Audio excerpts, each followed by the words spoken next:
Ngayon nga po ay ating pong ginugunita si San Bonifacio, Obispo at Martir.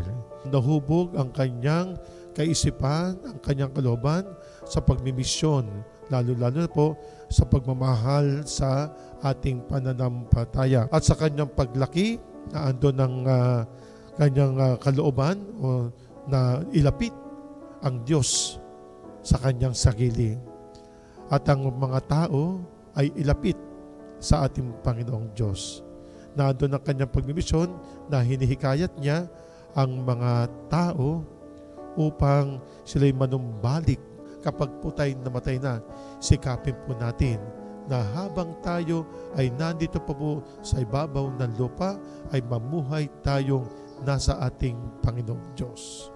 Tulad po ni San Bonifacio, Obispo, Martir, ang misyon niya ay mailigtas at mahikayat ang lahat ng mga kaluluwa patungo sa ating Amang nasa langit.